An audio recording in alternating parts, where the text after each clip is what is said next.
স্বাস্থ্য সুরক্ষার অধিকার নিশ্চিতের লক্ষ্যে স্বেচ্ছাসেবী সংস্থার উদ্যোগে বিনামূল্যে স্বাস্থ্য পরীক্ষা শিবির।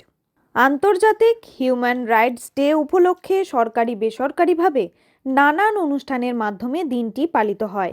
সেরূপ দুস্থ মানুষের স্বাস্থ্য সুরক্ষার অধিকার সুনিশ্চিতের লক্ষ্যে স্বেচ্ছাসেবী সংস্থা উপহার ওয়েলফেয়ার সোসাইটির উদ্যোগে মঙ্গলবার সিউড়ি ভুরকুনা অঞ্চলের লক্ষণডিহি গ্রামে বিনামূল্যে স্বাস্থ্য পরীক্ষা শিবিরের আয়োজন করা হয়। আয়োজকদের পক্ষ থেকে জানা যায়, শিবিরে উন্নত প্রযুক্তির সাহায্যে প্রাথমিক হৃদরোগ পরীক্ষা সহ স্নায়বিক, মানসিক এবং চক্ষু বিষয়ক বিশেষজ্ঞ পরীক্ষা, উন্নত প্রযুক্তির সাহায্যে প্রাথমিক হৃদরোগ পরীক্ষা সহ স্নায়বিক, মানসিক এবং চক্ষু বিষয়ক বিশেষজ্ঞ পরিষেবা প্রদান করা হয়। এছাড়াও শিবিরের মূল আকর্ষণ ছিল অ্যাডভান্স টেকনোলজির মাধ্যমে ইসিজি সহযোগিতায় হার্ট অ্যাটাক প্রিভেনশন অ্যাসেসমেন্ট। সংগঠনের বক্তব্য, উক্ত প্রযুক্তির সাহায্যে একজন ব্যক্তির হার্টের কন্ডিশন কেমন আছে এবং গুরুতর কোনো সমস্যা লুকিয়ে রয়েছে কিনা তার আগাম সংকেত জানা যায় এই পরীক্ষার মাধ্যমে। স্বাস্থ্য পরীক্ষার পাশাপাশি শিবিরে বিনামূল্যে চোখের ছানি নিরীক্ষণ করা হয়। এদিন শিবিরে প্রায় 70 থেকে 80 জন স্থানীয় মানুষকে স্বাস্থ্য পরিষেবা প্রদান করা হয়ে থাকে।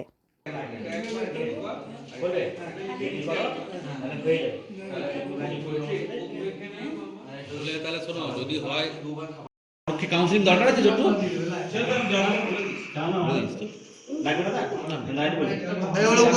লাগবে আগে থেকে একটু মানে আগে যেমন আরো ভালো আছে ঠিক আছে সংখ্যায় তো যেটা দাবি যেটা এখানে পাবেন না সিউড়ি থেকে কিনেছেন।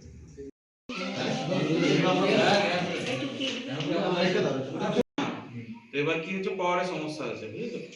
আর লেন্সটাও দেখতে পেয়েছি। ভয় টিভি, ভুরকুনা।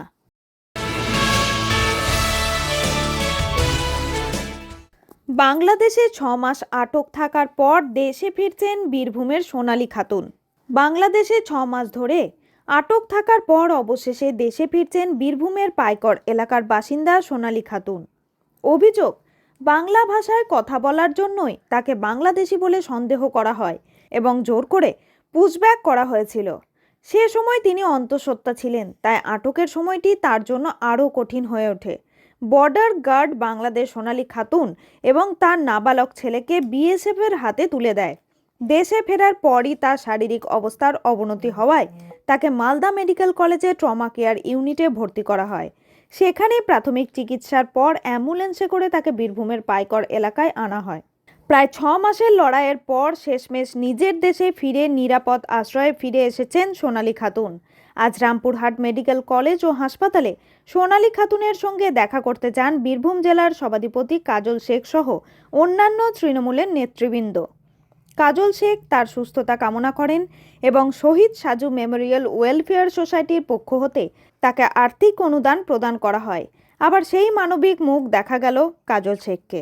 ভালো ভালো খাবার খাওয়ার জন্য, যদিও রাজ্য সরকার সব দিক দিয়ে হেল্প করছে, মমতা বন্দ্যোপাধ্যায় তোমার পাশে আছে, অভিষেক বন্দ্যোপাধ্যায় তোমার পাশে আছে, তবুও আমার যে সোসাইটি আছে সোসাইটির পক্ষ থেকে তোমাকে একটা 2 লক্ষ টাকা চেক দিলাম। এই 2 লক্ষ টাকা তোমার অ্যাকাউন্টে ভরবে, দিয়ে তুমি তোমার মতো খরচা করবে, অ্যাকাউন্ট খুলে দেবে, বলে দেবো খুলে দেবে। এই 2 লক্ষ টাকা চেক এটা নাও, ঠিক আছে? তুমি তোমার মতো করে খরচা করবে, ঠিক আছে?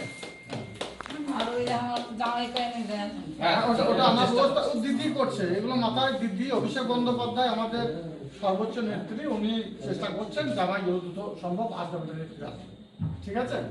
হ্যাঁ, এই 2 লক্ষ টাকা তোমার, এটা আমাদের সোসাইটির পক্ষ থেকে, রাজ্য সরকার। কি দেখলেন? এখন দেখলাম যে উনি খুবই ভালো আছেন। আমাদের এখানকার যারা ডাক্তারবাবুরা আছেন, আমার সিস্টার যারা আছে, তারা সকলেই খুবই ভালো পরিষেবা দিচ্ছে। যদিও সব সময়ের জন্য আমাদের দলনেত্রী বাংলার মা মাননীয় মুখ্যমন্ত্রী মাননীয় মমতা বন্দ্যোপাধ্যায় স্বয়ং প্রত্যেকটি মুহূর্তে আপডেট নিচ্ছেন যে সোনালী খাতুন কেমন আছে। আমাদের দলের সেনাপতি যুবরাজ অভিষেক বন্দ্যোপাধ্যায় প্রত্যেকটি মুহূর্তে আপডেট নিচ্ছেন ওরা কেমন আছেন। তো স্বভাবতই রাজ্য নেতৃত্বের নির্দেশে আমরা এখানে এসেছি। যেমন বীরভূম জেলার এসসি ওবিসি সভাপতি নরেশচন্দ্র বাবরি মহাশয় আছেন, আমার বীরভূম জেলা পরিষদের সকল কর্মাধ্যক্ষরা আছে, কৃষি কর্মাধ্যক্ষ আছেন, শিক্ষা কর্মাধ্যক্ষ আছেন। কাজী আমিরুল ইসলামের রিপোর্ট, ভয় টিভি, বীরভূম।